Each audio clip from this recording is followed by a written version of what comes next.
In the battle between darkness and light, how do you equip yourself for victory?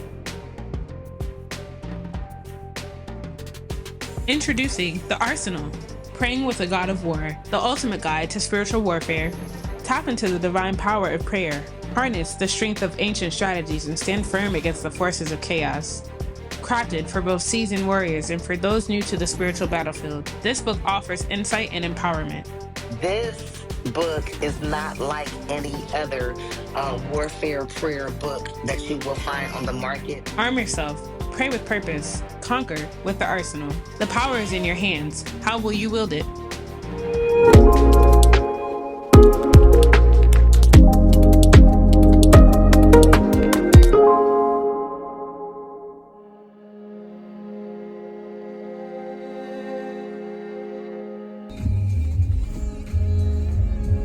I want to talk to all the people. What's up? This is my rant. I didn't do a rant this week.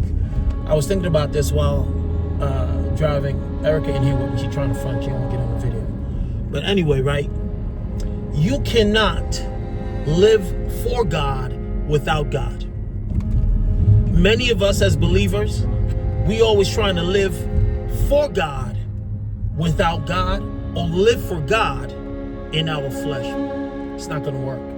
And so when Jesus ascended after his death, burial, and resurrection, he said that he would send the paraclete. That word in the Greek means the one that walks with us. Why would God need to walk with us? Why? Because we can't walk a life for him alone.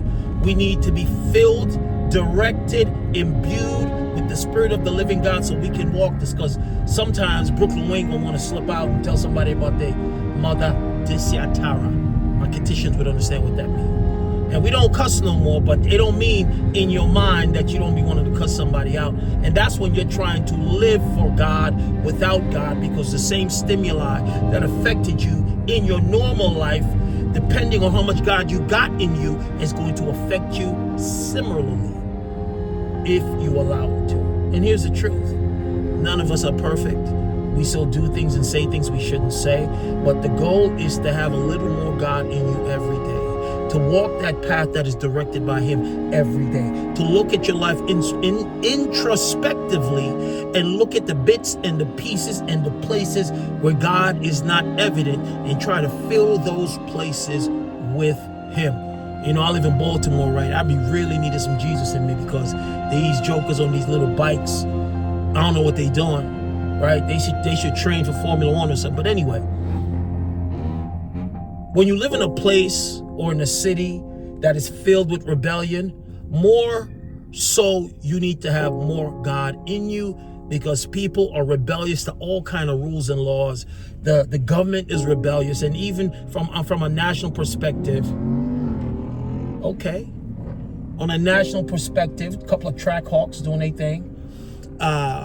We see that people are adverse to rebellion, to the point where things that we should be championing, we are against because of misinformation, disinformation. And we have a lot of people that are low information voters. We don't know what we think we know. We just jump on bandwagons. I digress.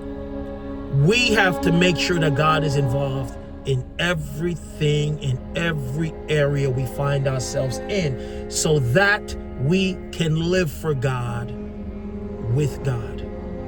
We can move for God in God and him in us.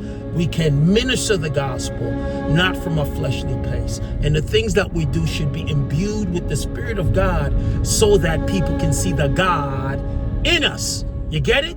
We need God in us so people can see the God in us, or we just become religious folks. And religious folks are, in my opinion, ineffective in lifting Jesus up. The Bible says, right? Jesus said, if I be lifted up, I will draw all men unto me. We need to lift Jesus up.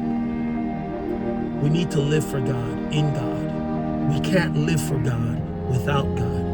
And I heard Prophet O said this, and it just sparked a message. I thought about it as we were driving back, and we got to live for God. But God has to be in us so that he can be recognized by others. 4 minutes, I did good. God bless you all. See you this week. We got a couple of programs coming up. Don't miss them this week. Tomorrow's topic, I can't remember, but tomorrow 11:55 p.m. we'll be on. Blessings and honor to everybody.